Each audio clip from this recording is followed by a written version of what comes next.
We should try to achieve ihsan when we are offering salah. What is ihsan? Ihsan ka'annaka tara Allah. Ihsan is as if you are looking at Allah subhanahu wa ta'ala.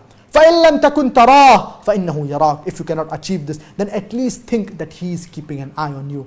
If we know the importance of salah and who we are facing, the Lord of the universe, Allah subhanahu wa ta'ala, inshallah we will have ultimate concentration and our mind, it will not wander.